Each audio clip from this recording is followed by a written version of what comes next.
Hello everyone, welcome to Venus kitchen.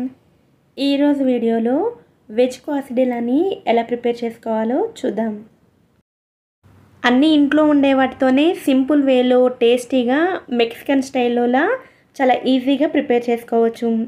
ఈ veg క్వాసిడెల్లాని prepare చేసుకోవడం కోసం ముందుగా ఒక మిక్సింగ్ బౌల్లోకి 1 కప్పు వరకు మైదా పిండిని తీసుకోవాలి. మైదా పిండి బదులుగా గోధుమ పిండినైనా ఉపయోగించుకోవచ్చు. ఇందులోనే చిటికెడు సాల్ట్ని అలాగే 1 టీ స్పూన్ పంచదారని కూడా వేసుకోవాలి. ఇందులోనే 1/2 టీ స్పూన్ బేకింగ్ పౌడర్ని కూడా వేసుకోవాలి. బేకింగ్ పౌడర్కి బదులుగా కుకింగ్ సోడానైనా సరే వాడుకోవచ్చు. వీటితో పాటుగా 2 టేబుల్ స్పూన్ల ఆయిల్ని కూడా వేసుకుని ఈ డ్రై ఇంగ్రీడియంట్స్ అన్నిటినీ బాగా కలిసేటట్లు కలుపుకున్న తర్వాత కొద్దిగా వాటర్ని వేసుకుంటూ డౌలా ప్రిపేర్ చేసుకోవాలి. ఈ డౌను ప్రిపేర్ చేసేటప్పుడు నార్మల్ వాటర్ని కానీ లేదా బాగా వేడిగా ఉన్న వాటర్ని కానీ ఉపయోగించకుండా గోరువెచ్చటి నీటితోటి డౌను ప్రిపేర్ చేసుకోవాలి.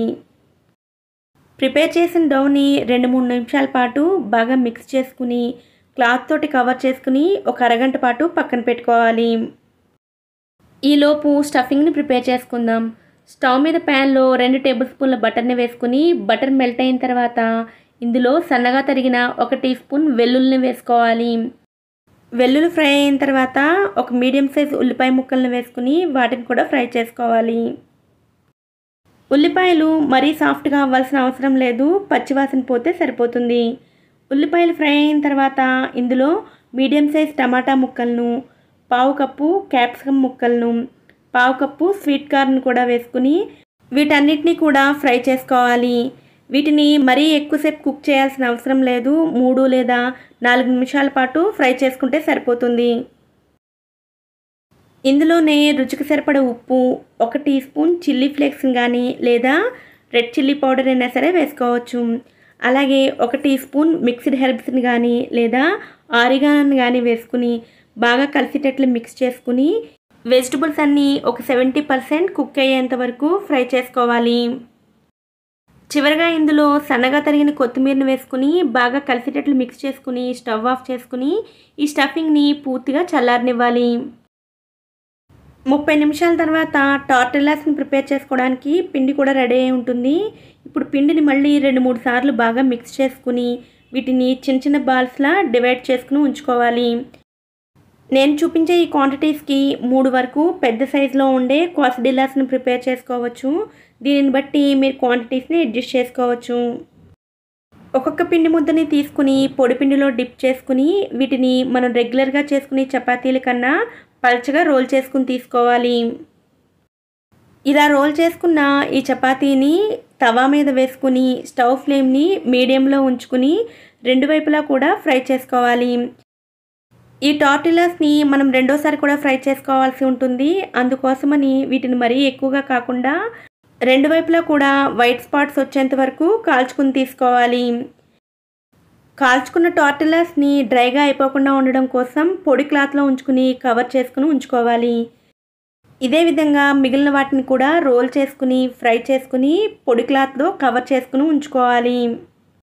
ఇప్పుడు వెజ్ క్వాసిడెల్లాని ప్రిపేర్ చేసుకోవడం కోసం ఒక్కొక్క పీస్ని తీసుకుని మిగిలిన వాటిని మళ్ళీ క్లాత్తో కవర్ చేసుకోవాలి. చపాతీ మీద 1 టీ స్పూన్ టమాటా కెచప్ని అలాగే 1 టీ స్పూన్ పిజ్జా సాస్ని వేసుకుని స్ప్రెడ్ చేసుకోవాలి. పిజ్జా సాస్ లేకపోయినా కూడా ఈ వెజ్ క్వాసిడెల్లా టేస్ట్ చాలా బాగుంటుంది. అవైలబుల్గా ఉంటే యాడ్ చేసుకోండి, లేదంటే స్కిప్ చేసినా కూడా పర్వాలేదు. ఇప్పుడు చిన్నగా ఉన్న చీజ్ని కానీ లేదా తురుముని చీజ్ని కానీ తీసుకుని ఇలా చపాతీలోకి సగం వరకు స్ప్రెడ్ చేసుకోవాలి. చీజ్ పైన మనం ముందుగా ప్రిపేర్ చేసుకున్న వెజిటబుల్ స్టఫింగ్ని కూడా ఉంచుకోవాలి. అలాగే పైన కూడా మళ్ళీ చీజ్ని వేసుకోవాలి. ఈ వెజ్ క్వాసిడెల్లాలో చీజ్ని ఎంత ఉపయోగిస్తే టేస్ట్ అంత బాగుంటుంది. అందుకోసం నేను ఇక్కడ చీజ్ స్లైసులను కూడా వేసుకుంటున్నాను. వీటిపైన చిల్లీ ఫ్లేక్స్ని అలాగే ఆరిగానోని కూడా స్ప్రింకిల్ చేసుకుని రెండో వైపు నుండి చపాతీని క్లోజ్ చేసుకోవాలి. చీజ్ని పై వైపున కింద వైపున వేయడం వలన ఈ చపాతీ స్టిక్ అయి ఉంటుంది. చపాతీ బాగా స్టిక్ అయి ఉండడం కోసం స్పాచులా తోటి ఒకసారి ప్రెస్ చేసుకుని తీసుకోవాలి. ఇలా ప్రిపేర్ చేసుకున్న ఈ క్వాసిడెల్లాని ఫ్రై చేసుకోవాలి. దానికోసం తవా మీద 1 టీ స్పూన్ బటర్ని వేసుకుని బటర్ మెల్ట్ అయిన తర్వాత ప్రిపేర్ చేసుకున్న క్వాసడిల్లా ఉంచుకుని పైవైపును కూడా బటర్ని స్ప్రెడ్ చేసుకోవాలి. వీటిని ఫ్రై చేసుకునేటప్పుడు స్టవ్ ఫ్లేమ్ని లోలో ఉంచుకుని ఫ్రై చేసుకోవాలి. అలాగే వీటిని కవర్ చేసుకుని ఫ్రై చేసుకున్నట్లయితే లోపల ఉన్న చీజ్ బాగా మెల్ట్ అవుతుంది. రెండు వైపులా 1 నిమిషం పాటు ఫ్రై చేసుకుని తీసుకుంటే ఎంతో టేస్టీగా ఉండే వెజ్ క్వాసడిల్లా రెడీ అవుతుంది. ఇదే విధంగా మిగిలిన టార్టిల్లాస్లో కూడా స్టఫింగ్ని ఫిల్ చేసుకుని ఫ్రై చేసుకుని తీసుకోవాలి. రెగ్యులర్గా తినే ఫుడ్ బోర్ కొట్టినప్పుడు ఏదైనా డిఫరెంట్గా ట్రై చేయాలన్నప్పుడు ఇలా వెజ్ టార్టిల్లాని ట్రై చేయండి. టేస్ట్ చాలా చాలా బాగుంటుంది. అలాగే ప్రాసెస్ కూడా చూడడానికి చాలా పెద్దగా అనిపించవచ్చు, కానీ చాలా సింపుల్గా ఈజీగానే చేసుకోవచ్చు.